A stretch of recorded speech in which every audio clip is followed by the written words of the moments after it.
Rain hammered Fifth Avenue as a young man's blood spread dark beneath him, swallowed instantly by the storm. Standing over him were the two people he trusted most, his boyfriend and his best friend, watching him fade with something close to relief in their eyes. They had planned every detail: a hired truck, a vanished driver, a fortune waiting the second his heart stopped. But out of that freezing rain came the one man he had spent 2 years humiliating and pushing away, running toward him instead of leaving him to die. Why would the man he despised most be the only one who refused to let him go? Get ready to meet Ethan Bennett, the man who once threw an entire glass of red wine in his future husband's face, and still somehow ended up married to him. If you've ever despised someone right up until the exact moment you fell for them instead, we want to hear that story in the comments below. Horns screamed somewhere above the hiss of rain hitting asphalt. I was lying in it, the rain, and something warmer, spreading slow and dark beneath my shoulder blades. My vision had gone soft at the edges, like a photograph left too long in the sun.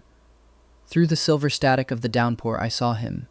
John Cole, the man I had loved for 10 years, had his arm wrapped around my best friend's waist like it belonged there. John Cole, 27, heir to Cole Industries, my college sweetheart, the man I would have burned my whole life down for. Golden hair, a smile built for cameras, and, I would learn far too late, a heart built for no one but himself.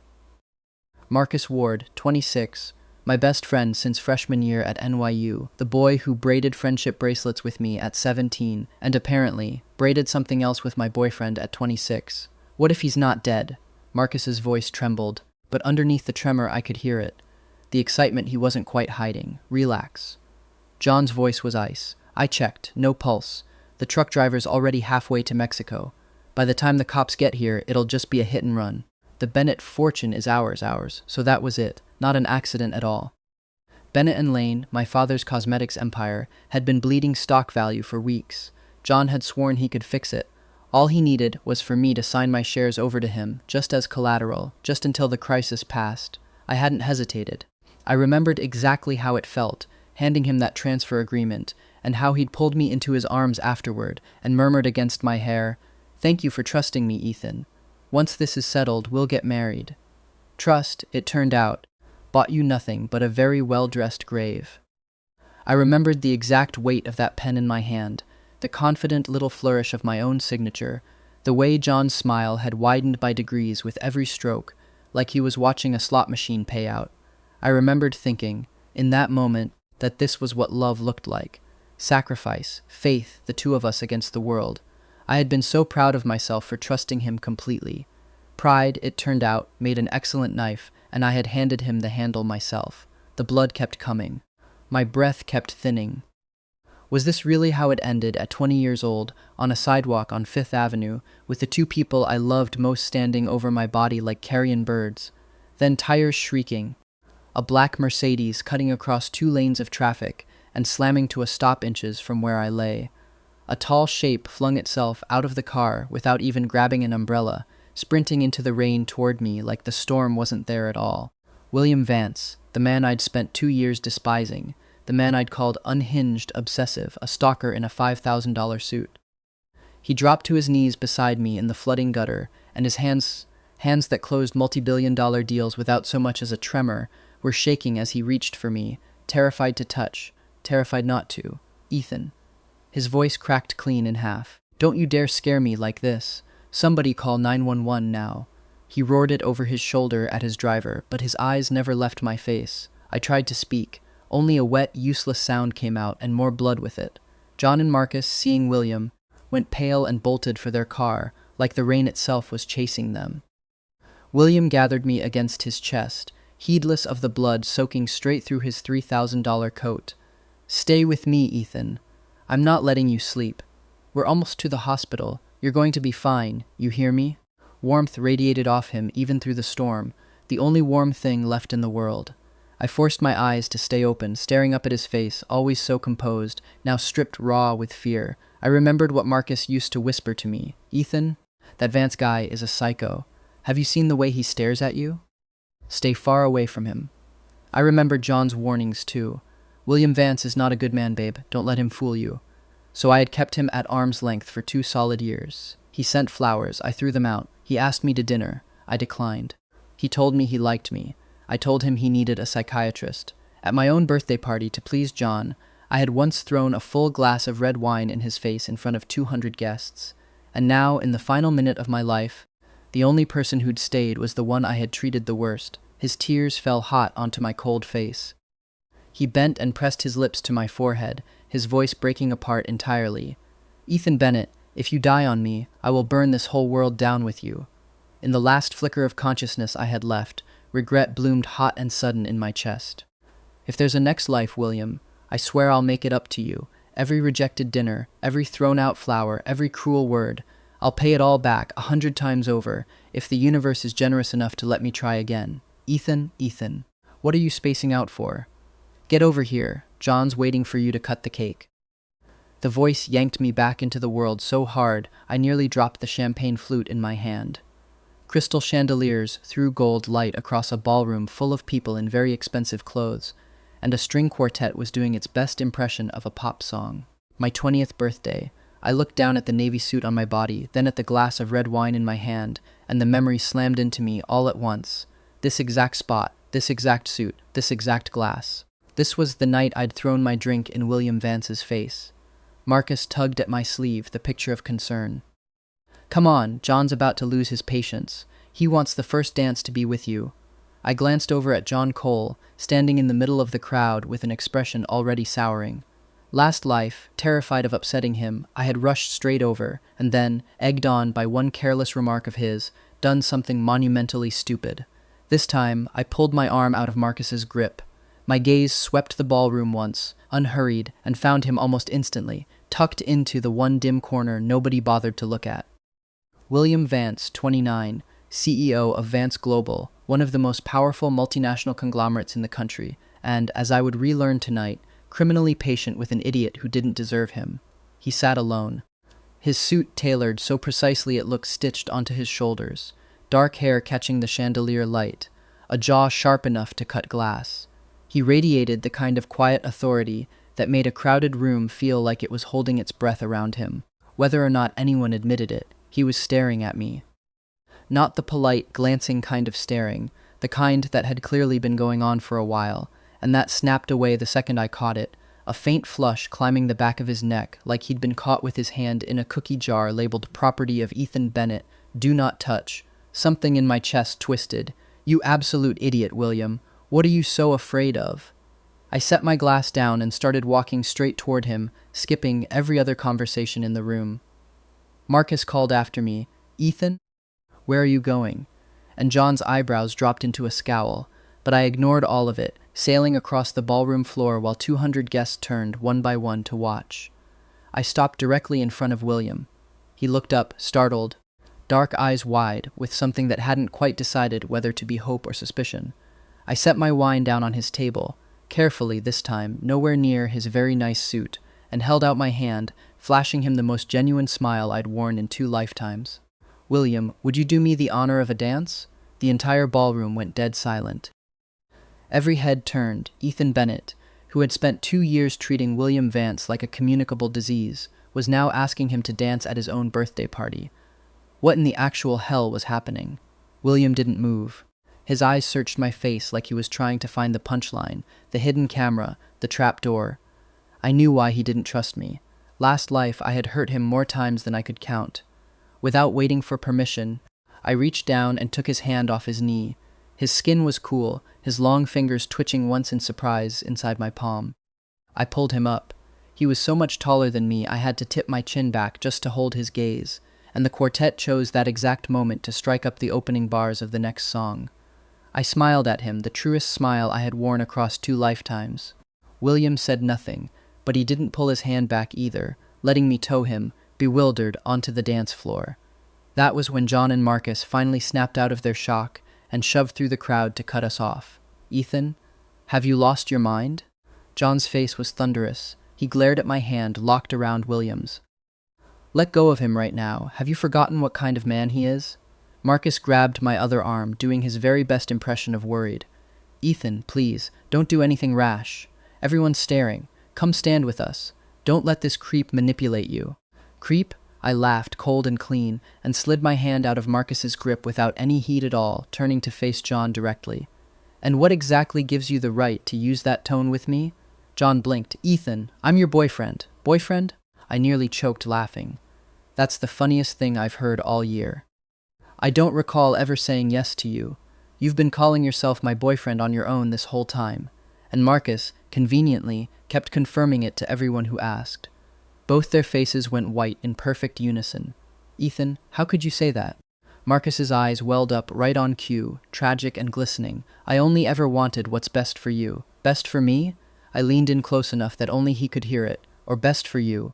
So you get to keep sneaking around with your best friend's boyfriend without anyone batting an eye. Marcus went rigid, his face draining of color. I didn't wait for a response. I turned back to John, my voice loud enough to carry to the closest onlookers. As for you, used 2 years telling me William Vance was dangerous, unhinged, obsessed. So what does that make a man who swears he loves me while sleeping with my best friend behind my back and eyeing my family's company the whole time? A saint? The whisper of gossip rippled outward across the room like wildfire. Ethan. John's jaw clenched so hard I could hear his teeth grind. Don't you dare spread lies about me. Whether I'm lying, you know better than anyone. I didn't blink. Tonight is my party. I'll dance with whoever I like. That's my business, not yours. I turned my back on both of them and faced William again. Something in his expression had shifted. The wariness hadn't vanished, but had cracked, just slightly, letting something warmer show through the seams. I put one hand back in his, the other resting on his shoulder. Can we start now? William gave the smallest nod. One broad hand settled at my waist, the other closing around mine, and the music swelled around us as he led me into the first step. His palm was so warm against the small of my back it startled me. We turned together across the floor, and behind us John and Marcus stood frozen like statues, their faces a matched set of humiliation. I tipped my head up to look at William, and in that moment there was nothing else in the room at all. Why tonight? He asked eventually, voice rough at the edges. Because I finally realized how stupid I've been. I held his gaze. I almost let the best thing in my life walk right past me. His body went taut under my hands. He pulled me in a fraction closer, close enough that I could feel the hard, fast drum of his heart against my chest. Is that true? There was something in his voice, hope fighting hard against the fear of being hurt again. Every word, the song ended. William didn't let go of my hand. He simply kept holding it, drawing me straight out of the ballroom, leaving a wreckage of stunned faces behind us. He pulled me into an empty corridor, lit gold and dim, then, without warning, braced both hands on the wall on either side of me, caging me in against it. He bent his head down, dark eyes locking onto mine, his breath warm against my face. Ethan Bennett. His voice had dropped low, equal parts, intoxicating and dangerous. What exactly are you playing at? I could have closed the last few inches between us just by going up on my toes. I didn't flinch under the weight of his scrutiny. Instead, I smiled. Playing at? I lifted a hand and laid it flat over his chest, right over the racing heartbeat underneath. William, I want to court you. His pupils contracted. Shock broke straight through his carefully neutral face. He stared at me like I'd just grown a second head. Court me. He laughed, short, bitter, half pain. Ethan, is this a new game? Pretend to fall for me and then dump me in front of a crowd for John's entertainment. What round is this? My chest ached. So this was how deep the damage went, from a lifetime he didn't even remember living. I didn't argue. I only looked at him quietly, my eyes free of the disgust or fear he must have expected, only honesty and a healthy dose of guilt. William, I'm sorry. He froze all over again. He'd clearly braced for 100 different responses from me, but not those 2 words. In his memory, Ethan Bennett was too proud to ever say sorry. Seeing him go quiet, I kept going. For every idiotic, cruel thing I ever did to you, I'm sorry. The wariness in his eyes thinned just slightly, though the suspicion held its ground. Why? He wanted a reason. A reasonable one, for a 180-degree turn like this. I can't exactly tell you I got struck by lightning, I said, perfectly serious. What? I'm not joking. I kept my expression grave. There was a storm a few days ago. I almost got hit. Staring death in the face, apparently, clears things up fast. You start seeing who actually meant it, and who was just performing. It sounded absurd out loud, but it was the best cover story I had on short notice. Dying and coming back wasn't so different from getting struck by lightning and waking up enlightened, was it? William narrowed his eyes, cataloging every twitch of my face. He was too sharp a man to swallow a story like that whole, so one bolt of lightning cured 10 years of hating me. Correct. I nodded, dead serious. It helped me realize John's garbage and Marcus is a snake in a cardigan. And you, I paused, rose onto my toes, and murmured the rest right against his ear, voice low and warm. You're the treasure I almost let slip through my fingers. His breath caught audibly. The tips of his ears went a suspicious, telltale red. Well. So the ice-cold William Vance had a bashful setting after all. You're staring, I said, delighted. I'm reassessing my entire understanding of tonight. He cleared his throat, visibly working to recover his composure, and mostly failing. Bennett and Lane. Cosmetics. Struggling stock. Ex-boyfriend circling like a vulture, and you're telling me the plan is to court me in the middle of it. That's the plan, yes. You realize how insane that sounds. I've been called worse things tonight, mostly by John. I shrugged. Entirely unbothered. William, I'm not asking you to fall in love with me on schedule. I'm asking you to let me try. That's all. No conditions, no fine print. He studied me for a long moment, the wariness in his eyes doing slow. Visible battle with something far warmer underneath it. Whatever answer he might have given got interrupted by a stern voice cutting down the hallway. Ethan. We both turned. My father stood at the end of the corridor, my mother a step behind him. Both their faces caught somewhere between shock and calculation. They'd clearly heard the commotion from the ballroom. Richard Bennett, 54, founder and CEO of Bennett & Lane Cosmetics. My father, a man who had built an empire out of nothing and trusted almost no one with it. Diane Bennett, 51. My mother, warm where my father was granite, though tonight even she looked faintly stunned. William released me at once, stepping back to a respectful distance and settling his face back into its usual composed mask. He inclined his head. Mr. Bennett, Mrs. Bennett. My father ignored the greeting entirely, his sharp eyes fixed on me. What exactly happened in there? You and John. Dad, John and I were never together. I cut him off before he could finish. That was always a misunderstanding he was more than happy to let stand. As of tonight, he and I have nothing to do with each other. Then I stepped over and looped my arm naturally through William's. The person I love is him. William's arm went rigid under mine, but he didn't pull away. Both my parents stared at us, plainly caught off guard. My mother opened her mouth, but my father raised a hand, silencing her before she could speak. He looked William up and down, slow and thorough, the exact look of a seasoned businessman sizing up a potential partner across a negotiating table. William Vance. He said the name like he was testing its weight. I've heard your reputation. Seems the Vance family raised themselves a formidable heir. It was unmistakably a compliment. William answered with practiced modesty. You're too kind, sir. I don't concern myself with what you kids get up to. My father's gaze slid back to me, hardening at the edges. But Ethan is my only son. Anyone who wants to stand beside him will have to prove they mean it. With that, my parents turned and left.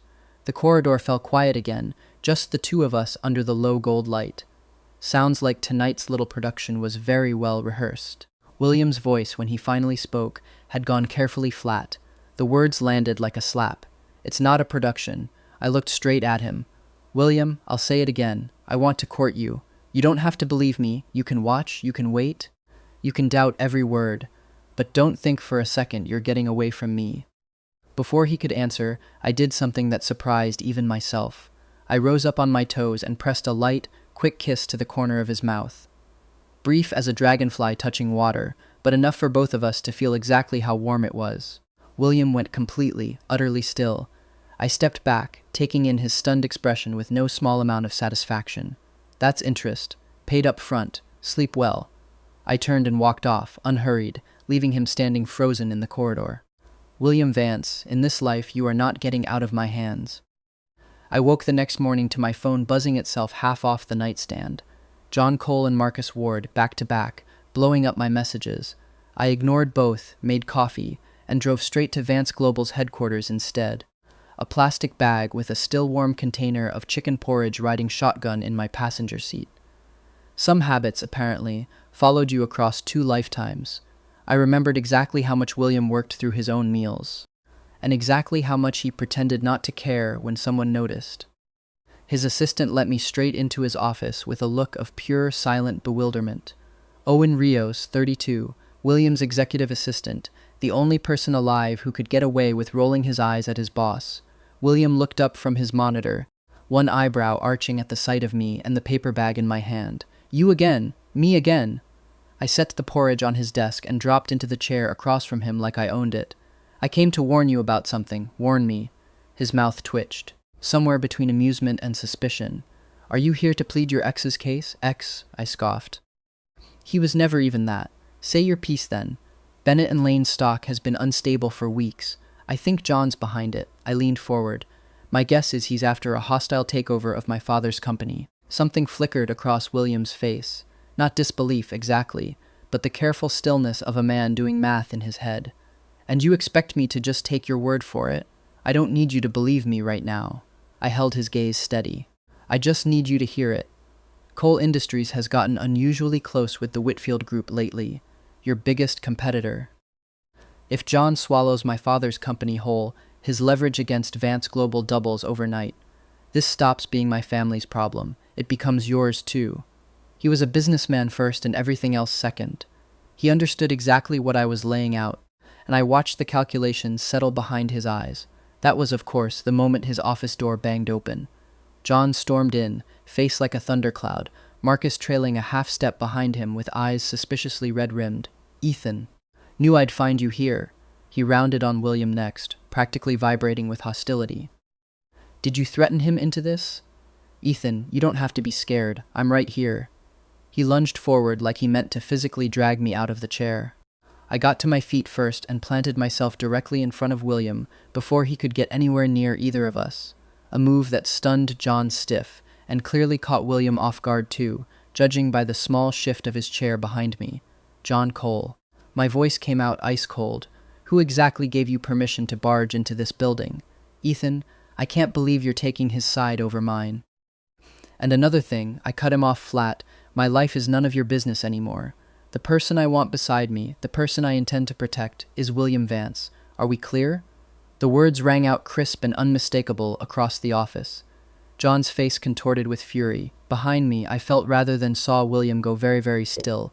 Marcus chose that exact moment to make his entrance, tears welling up on cue. Ethan, how could you say that to John? We're your friends. If there's something wrong, you talk to us. Did he force you into this? He shot William, a look dripping with manufactured pity. You don't have to be afraid, we're here for you. Oh, the performance of a lifetime, playing the concerned friend, painting William as a villain, and rallying to John's side, all in one breath. If I were still the person I used to be, I'd have been touched to tears and rushed straight to their defense. Instead, I laughed, short and cold. Marcus, done rehearsing? He blanched. Ethan, what? A best friend, I said, arms folding across my chest, doesn't sneak around behind your boyfriend's back for over a year. A best friend doesn't spend 2 years poisoning your opinion of the one person who actually loved you, out of pure envy for everything you had. Ask yourself, Marcus, whether you've earned the word. His face went bone white. I never. No? I raised an eyebrow. Then where'd that limited edition watch from John come from last month? The one he told me was a work trip, the same night the two of you were photographed at a rooftop bar in Tribeca? Should I have a friend of mine call around to a few photographers and see what turns up? Every word landed like a stone.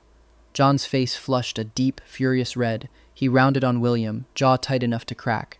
Vance, this has your fingerprints all over it. Did you feed him all this garbage? He surged forward like he meant to throw a punch. And that was when William, who had said nothing this entire time, rose out of his chair. He was tall enough, and the sudden shift in the room's air pressure sharp enough, that John actually flinched back a step.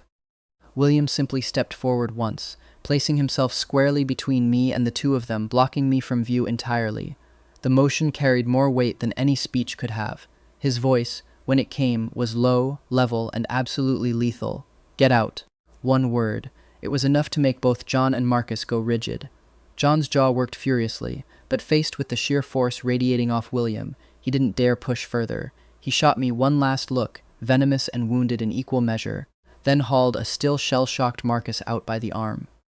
The door slammed shut behind them, and the office dropped into a silence thick enough to touch, laced faintly with the ghost of adrenaline. I stood there behind William's back, looking at the broad line of his shoulders, and felt something warm bloom unexpectedly in my chest. He just protected me. I was still gathering my thoughts when he turned around. He looked down at me, close enough that I had to tip my head back, his dark eyes searching mine, unreadable. Ethan. The ice in his voice had thawed back into its usual careful neutrality. You put on quite the show back there. Didn't I earn a little credit for that performance? I tilted my head, blowing up my own friend to defend a man I supposedly can't stand, all for one convoluted plot against you? You expect me to believe that? He arched a brow, but I noticed his guard had dropped several more notches since last night. I didn't argue the point. I walked back to his desk instead, pulled the lid off the porridge, now cooling but not cold, and scooped up a spoonful. You don't have to believe me. I held the spoon up toward his mouth. You just have to know that starting now, I'm not letting anyone push you around, myself included.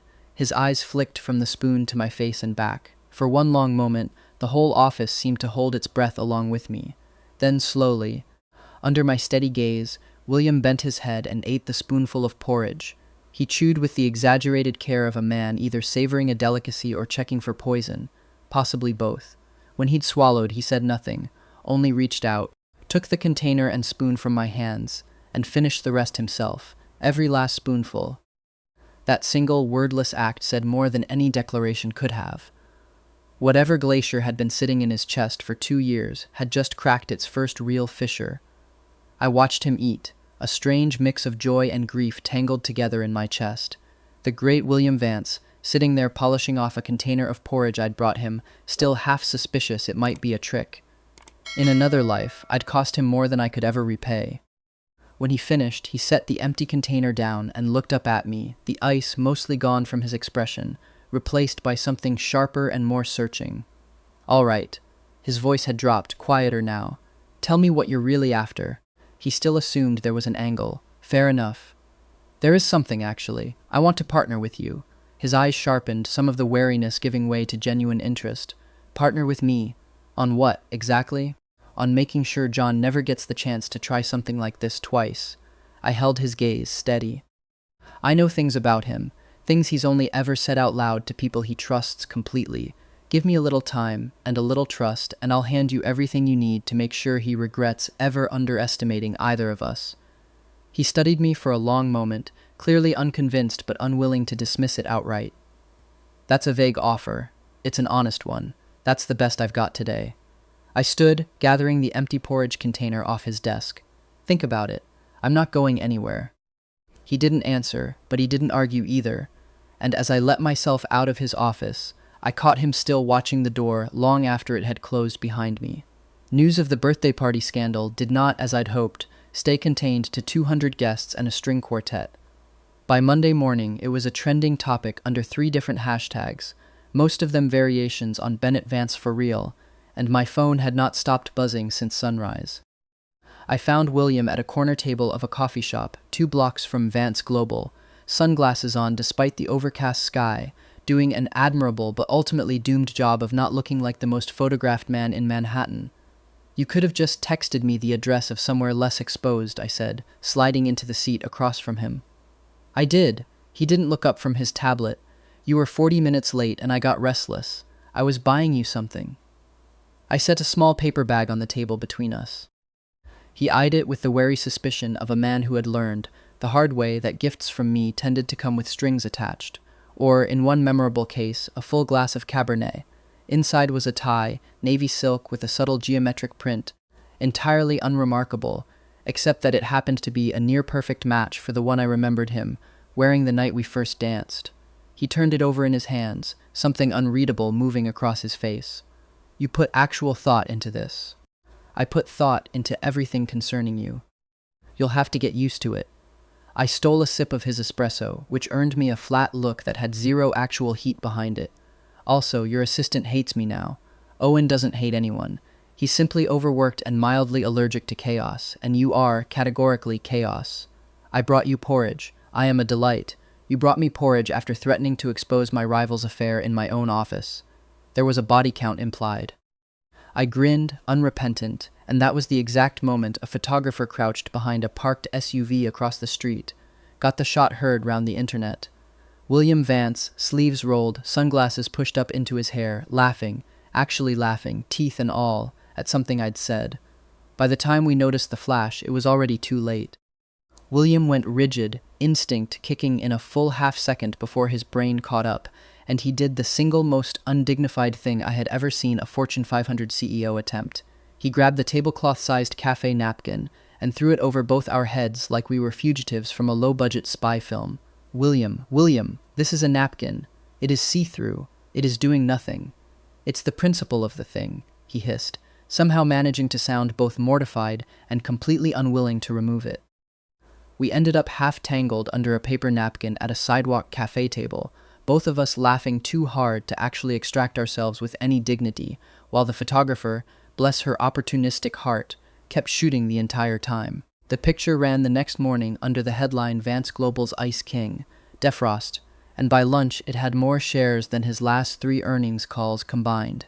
I am never recovering from this, William said, staring at his phone with the particular despair of a man who had built a 20-year reputation for unshakable composure and lost it to a napkin.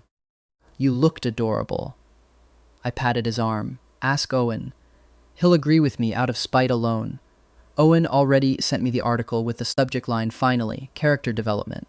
I laughed so hard I nearly knocked over what remained of his espresso, and William, watching me, let something soften at the corners of his mouth that had nothing to do with the coffee at all. A small, helpless, entirely unguarded smile, the kind I intended to spend the rest of both our lives collecting. My mother, upon hearing that William Vance was in fact serious about courting her only son, did what any reasonable woman in her position would do. She invited him to Sunday dinner with approximately 4 hours' notice and 0 room for negotiation. She's going to interrogate me, William said, standing in my front hallway, looking like a man walking voluntarily into a deposition, a bottle of wine clutched in one hand like a shield. Probably. I straightened his tie, which did not need straightening, mostly so I had an excuse to stand close to him. My father will ask about your quarterly earnings within the first 10 minutes. My mother will ask about your intentions. Try to answer both honestly. It goes over better, and if I panic and answer the wrong question to the wrong parent, then we'll add it to the highlight reel, right after the napkin. He did not, as it turned out, need to worry about the earnings question, because my father cornered him before we'd even made it to the dining room, launching directly into a detailed and entirely unprompted breakdown of Vance Global's 4th quarter projections, like they were catching up over old times. William, visibly relieved to be back on the terrain of spreadsheets and shareholder value, answered every question with the crisp, easy confidence of a man discussing something far less terrifying than meeting his boyfriend's parents. My mother, meanwhile, watched the two of them from across the room with the expression of a woman filing away every word for later cross-examination. He's handsome, she said to me, in a whisper that was not remotely quiet enough. Handsomer than John, even. Mom, I'm simply making an observation. She patted my arm, entirely unrepentant. John had a very punchable smile. This one looks like he'd actually show up if you called him at 3 a.m. He did, once. Kind of. I didn't elaborate, and thankfully she didn't press. Dinner itself went reasonably smoothly right up until dessert, when my father, 3 glasses of very good Cabernet into the evening, decided the moment had come to ask, point blank, what William's intentions toward me actually were. William set down his fork with the deliberate care of a man buying himself a few extra seconds to think, and answered without a single trace of hesitation. I intend to marry him, sir, as soon as he'll have me. The table went dead silent. My mother's spoon froze halfway to her mouth. I nearly choked on a bite of tiramisu. That's direct, my father said eventually, clearly not having expected an actual answer, let alone that one. You asked a direct question. William, to his credit, did not so much as blink, though the tips of his ears had gone that same telltale red I was becoming dangerously fond of.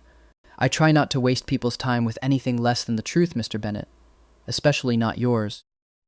My father studied him for a long, weighing moment, the same look he'd worn in the corridor the night of my birthday, sizing up a partner across a negotiating table. And then, slowly, something like approval settled into his face.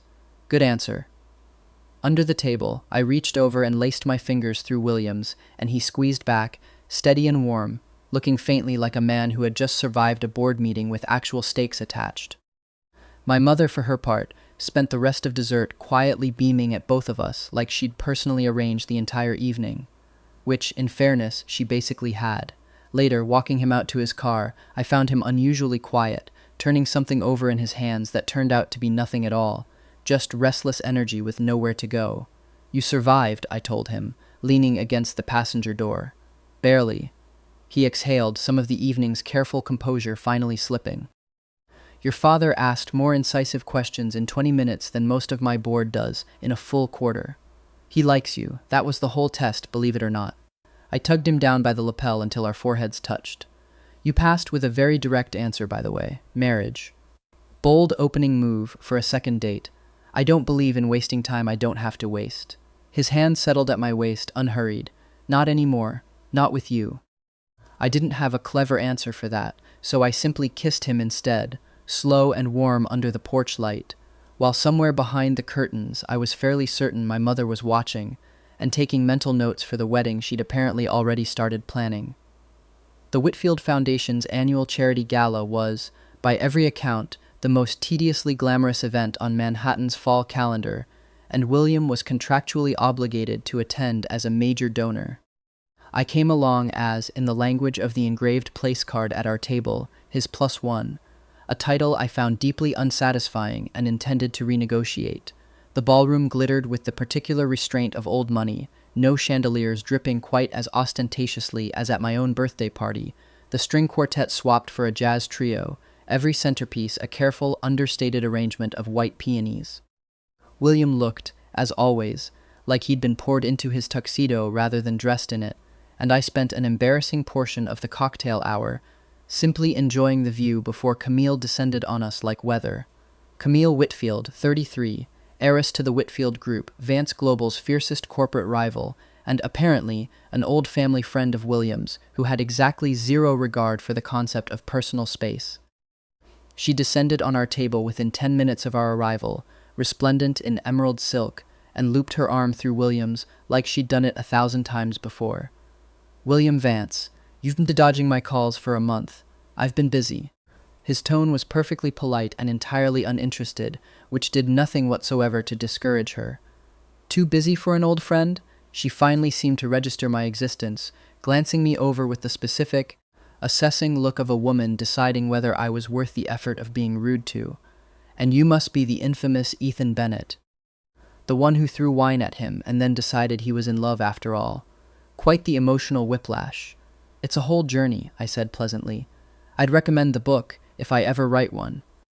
She laughed more surprised than amused and turned back to William, tightening her grip on his arm in a way that made something distinctly unfriendly flare up behind my ribs. "Dance with me, for old time's sake. I promise to return him in one piece," she added to me, like I was a lending library. William opened his mouth. To decline, I assumed, given the flat set of his jaw, but I beat him to it, standing and smoothing down my jacket with what I hoped looked like effortless calm and definitely was not. Actually, he already promised the next dance to me. I slid my hand into his, cool and warm all at once, and smiled at Camille with every tooth I owned. "Some other time, though, I'm sure." Camille's eyebrows climbed, delighted despite herself. "Oh, he's territorial. I like him."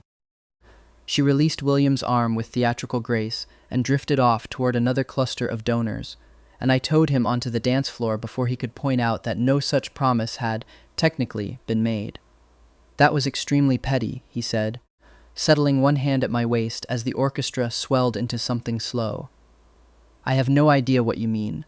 You looked ready to bite through the stem of your champagne glass. I was simply reminding a very lovely woman that you were previously engaged for the evening." I tipped my chin up, daring him to argue. "There's a difference between petty and thorough." His mouth twitched, fighting a smile and losing. "You're jealous. I'm territorial," Camille said so herself. Once the song had carried us further from the crowd, I let the question I'd actually come here with slip in, low enough that only he could hear it. Should I be worried about her, though? Not romantically, business-wise. I heard the Whitfield Group's been getting friendly with Coal Industries. You heard right. His gaze cooled by a careful degree, more focus than alarm. Her father's the one courting John's investors, not Camille. She stayed out of it deliberately. Mostly, I suspect, to spite him. I've had someone watching that particular alliance for weeks. It won't touch either of our companies without my knowing first. You could have told me that earlier. You could have asked earlier. instead of glaring at her over a canapé tray. I huffed, only half annoyed, and let it go. Whatever Whitfield Sr. was plotting with John, it was one more thread already caught in the net. William and I were quietly weaving together. Ethan. He pulled me a fraction closer, dark eyes glinting with something warm and wicked in equal measure. You do understand that after everything, the wine, the 2 years of restraining orders you threatened me with in spirit if not in writing, the entire rooftop incident, you are, categorically, the only person I have ever wanted standing in that spot. I know. I rested my head against his chest, listening to the steady drum of his heart under the crisp white shirt. I just enjoy hearing you say it, possibly forever, possibly on a recurring basis, ideally daily. Noted. His lips brushed the top of my head, unhurried, and for one long golden moment, the entire glittering ballroom, Camille Whitfield included, ceased to exist at all. The partnership I'd proposed in William's office weeks earlier had by then stopped being a vague offer and become something closer to routine, a standing arrangement neither of us had bothered naming out loud. I fed him information. He fed me trust, one careful, grudging inch at a time. It was, in its own strange way, working. I was in his office again, going over the details of exactly how deep John's sabotage ran, when his phone buzzed against the desk. He checked the screen, and something in his jaw tightened. Owen, his assistant's name, clipped and urgent. Owen's voice came through loud enough that I caught most of it. A shipment, critical components for a joint venture Vance Global had with an overseas partner, had been hijacked en route from the port. Armed men, a clean disappearance, no leads. William's face had gone carefully, dangerously blank by the time he hung up. If we lose that shipment, we're not just out the cost of goods. We default on the partnership terms. It becomes an international liability. I know where it is. He turned to stare at me like I'd grown a second head. Excuse me? I know where John would hide it. I kept my voice even though my pulse was hammering. In my last life, drunk on triumph after this exact heist, John had bragged the whole plan to Marcus over champagne. Hired muscle, a stolen shipment, a derelict pier in Red Hook slated for demolition. The perfect place to let evidence quietly rot. I'd overheard every word of it, and it had haunted me for the rest of that life, as proof of exactly how far he'd go. Now it was the sharpest weapon I had. How could you possibly know that? You don't need to know how I know. You just need to decide whether you trust me. I took his hand, his palm cool under mine. William, do you trust me? He looked down at our joined hands, something raw and unguarded moving behind his eyes. The hesitation held for a beat, too, and then it broke, replaced by something firm and resolved. He turned to the phone, dialing fast. Detective Sanders. I need units at the old pier warehouses on Red Hook. I have reason to believe our cargo is there. Detective Ray Sanders, 45, on the other end hesitated audibly, but something in William's certainty won out. Within minutes, he had units mobilizing. William pulled me toward the door. Stay in the car. This isn't safe. Absolutely not. I dug in my heels. I'm coming. I want to watch him lose. He studied me a long moment, then, without further argument, gunned the car toward the water. Red Hook at dusk was exactly as bleak as I remembered. Rusted warehouses hunched along the waterline, gulls wheeling over black water, the whole place steeped in the smell of salt and rot and low tide. William drove faster than any speed limit strictly allowed, one hand locked around the wheel, the other unconsciously still curled around mine on the console between us, like he needed the anchor as much as I did. How certain are you? He asked, eyes on the road, jaw tight. Certain enough to bet your shipment on it. I squeezed his hand. John likes to think he's clever. He isn't half as clever as he thinks. He picks places that feel dramatic to him, abandoned, dying, poetic. He wouldn't be able to resist a spot slated for demolition. It would feel to him like a metaphor. William made a small sound that might have been a laugh under different circumstances. You know him well. I used to. I looked out at the water sliding by, black and restless. Never again. Police cruisers had already ringed the largest structure by the time we arrived, red and blue light stuttering off, rusted corrugated steel, and the oil-slicked puddles pooling across the cracked lot. Minutes later, the muffled sounds of a struggle broke out inside, then shouting, then, worse, the sharp crack of gunfire, flat and shocking against the quiet of the waterfront. My stomach dropped straight through the floor. I grabbed for William's hand without thinking, and he closed his fingers around mine, grounding and steady. Don't be scared. 10 unbearable minutes crawled by before Detective Sanders emerged, grinning ear to ear. Mr. Vance, Mr. Bennett, cargo's all accounted for, and we picked up the entire crew responsible. Ringleaders already talking. Says the man who hired them was John Cole. Relief crashed through me so hard my knees nearly buckled. William's hand found the small of my back, steadying me without a word, and for one quiet moment we just stood there together on the cracked asphalt, watching officers file the recovered crates back onto a truck under the sodium glow of the pier lights. "We did it," I said, half to myself. "You did it." He looked down at me, something almost wondering in his expression, like he still hadn't fully caught up to the version of me standing in front of him. 2 years, Ethan. 2 years I spent convinced you'd sooner see me fired into the sun than accept so much as a bouquet of flowers from me. And now you're solving corporate espionage from memory. I contain multitudes. I bumped my shoulder against his arm. Also, in my defense, the flowers were a lot. You sent, 3 dozen roses to my office? Twice? They were an excellent color. They were a fire hazard. Owen had to file a complaint with building management. He was still working up an indignant response to that when my phone started ringing, screaming John's name across the screen. I stared at it for a second too long. William's hand found the back of my neck, grounding. "Whatever it is," he said quietly, "you're not facing it alone. Not tonight, not ever again." I glanced at William. He nodded once, and I answered, putting it on speaker. "Ethan." John's voice tore through the line, half-shouted over the sound of wind and a car engine, gone completely unhinged. "This is all because of you. You did this to me. You did this to yourself." My voice stayed level. "You think you've won?" A laugh, high and cracked, spilled out of the speaker. "Get to the roof of the Coal Industries Tower, alone, right now. Or you can watch your precious best friend take a 35-story swan dive." The line went dead. Marcus. Whatever he'd done, whatever he was, I couldn't stand by and watch someone die. "Stay here," I told William. "I'll go." "Do you honestly think I'd let you go alone?" His jaw was set like granite. He was already pulling me toward the car. "I'm coming with you." On the drive across the bridge, I called it in to Sanders. By the time we reached the rooftop, the sight nearly stopped my heart. John had one arm locked around Marcus, who was sobbing and thrashing against him. Both of them balanced right on the ledge, one gust of wind from the edge of nothing. "Let him go," I shouted. "You actually came." John's smile was manic, unraveling at the seams. "Ethan, why? Why him and not me? I loved you. You never loved me." I held his gaze. "Steady. You loved my family's money." The words hit somewhere raw. His face twisted. "Shut up. If I can't have you, none of this matters anyway." He shoved Marcus hard toward open air. William moved faster than thought, lunging across the rooftop and hauling Marcus back from the ledge by sheer strength a half-second before it was too late. In the same breath, police poured onto the roof from every direction. John, seeing every exit sealed, scrambled up onto the railing like he meant to jump. But William was already there, closing the distance in 2 strides, wrenching him back down and pinning him flat against the rooftop concrete. Officers swarmed in and cuffed him. Marcus, still sobbing and shaking, was led away in handcuffs of his own, an accomplice to fraud and conspiracy, whether he wanted to own that title or not. It was finally, genuinely over. I crossed to William, who was still catching his breath, a shallow scrape striping one forearm that he hadn't so much as glanced at. "Are you hurt?" His eyes found mine, worry etched into every line of his face.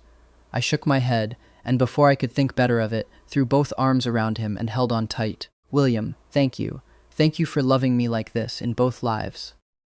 His arms came around me slowly, then closed tight, like he never intended to let go again. "Idiot," he murmured against my hair, and it sounded like the gentlest word in the English language.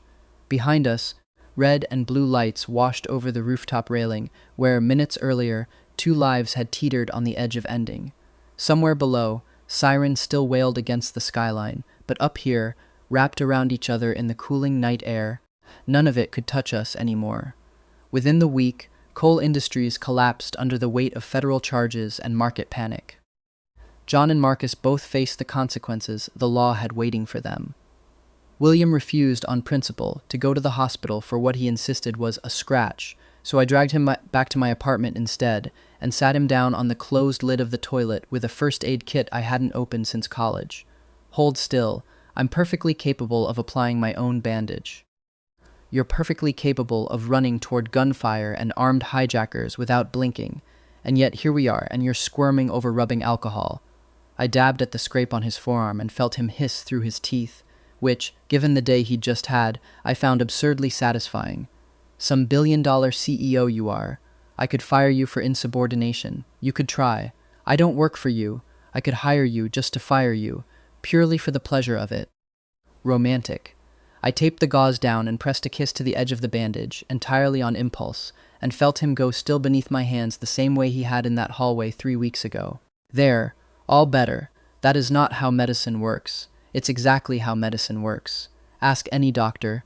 He caught my wrist before I could pull away, tugging me down until I was standing between his knees, his uninjured hand settling warm at my waist. Up close, in the unglamorous fluorescent light of my bathroom, I could see exactly how tired he was, the adrenaline finally draining out of him, leaving something rawer and more honest behind. You could have been up on that roof, he said quietly, if I hadn't gotten there in time. You did, though. I framed his face with both hands. You always do. Twice now, in 2 different lives, you've shown up in the rain to save me. I'm starting to think it's just what you do. It's not a habit I intend to keep testing. His voice had dropped, rough at the edges. I would like very much for you to stop putting yourself directly in the path of unhinged ex-boyfriends and armed criminals. No promises. I kissed him, slow and unhurried this time, nothing like the quick dragonfly touch in the hallway. He made a low sound against my mouth and pulled me closer, one hand sliding up into my hair, like he was trying to convince himself, all over again, that I was actually, solidly there. When we finally broke apart, he rested his forehead against mine, breathing unsteady.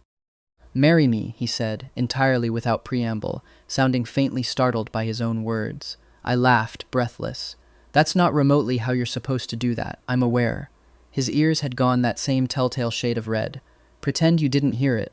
I have a plan. It involves a boat. A boat. Don't ask questions. Let me have this. I kissed him again instead of answering, grinning the whole time. And he muttered something about insufferable against my mouth that sounded suspiciously like the fondest thing anyone had ever called me.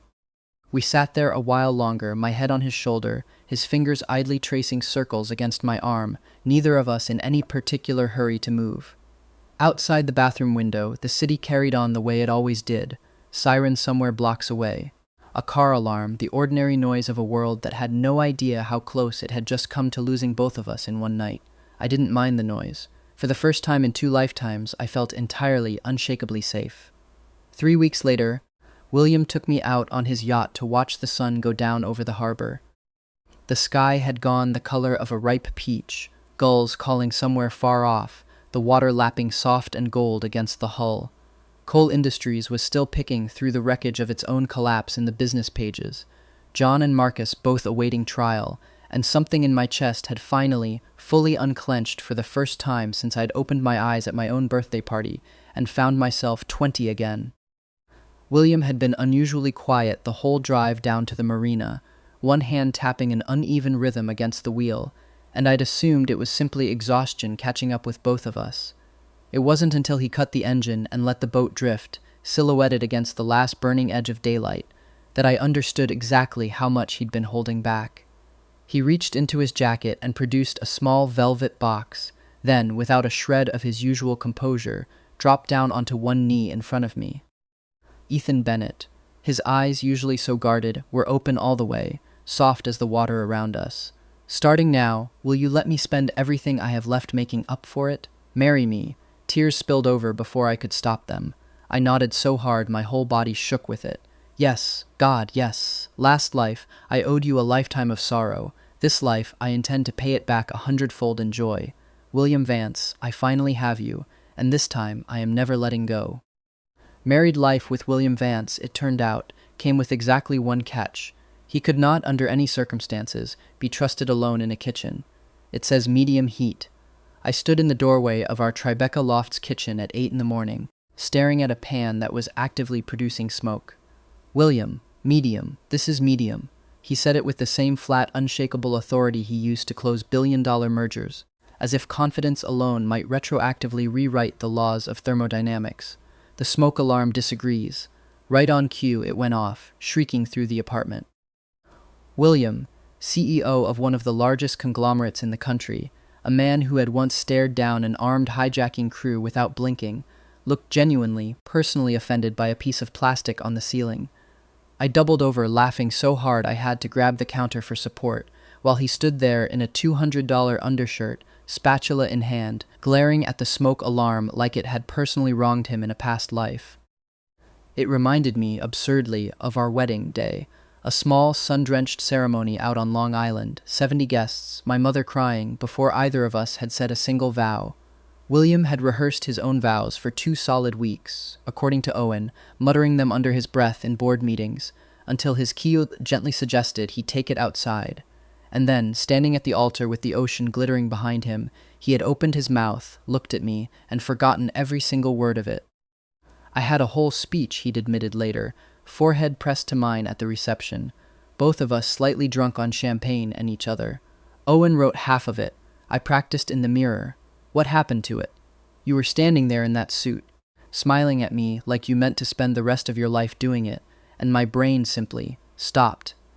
He'd looked genuinely aggrieved about it, like a man whose meticulously prepared quarterly report had been eaten by the printer. 2 years of composure, undone by a boutonniere.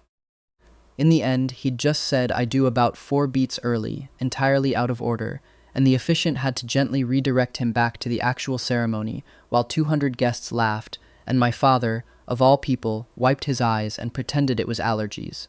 It's not funny, he said, with immense dignity, waving a dish towel at the ceiling. It is extremely funny. I wiped my eyes. Give me that. Sit. He surrendered the spatula with theatrical reluctance and folded himself onto a bar stool, watching me flip pancakes with the intensity most men reserved for the stock ticker. 2 years of marriage in, and he still looked at me sometimes, like he couldn't quite believe I was real, like part of him was still braced for the version of me that used to throw wine in his face. You're staring, I told him, sliding a plate in front of him. I'm allowed. He caught my wrist before I could pull away, tugging me down for a slow, unhurried kiss that tasted faintly like coffee and entirely too much like home. I'm your husband. It's practically a job requirement. Is that in the vows? I don't remember agreeing to being ogled at breakfast. You agreed to all of me. He said it against my temple, smug as anything, and pulled me into his lap despite my token protest about the pancakes going cold. That includes the staring. We didn't want children. We'd talked about it early and often, and both of us liked our life exactly the shape it already was. Just the two of us, loud arguments over pancake technique, quiet mornings, a marriage we'd both very nearly lost before we ever got to have it. Some Sundays we didn't leave the apartment at all, just curled up together, reading through work emails neither of us could fully ignore, trading commentary and stealing each other's coffee.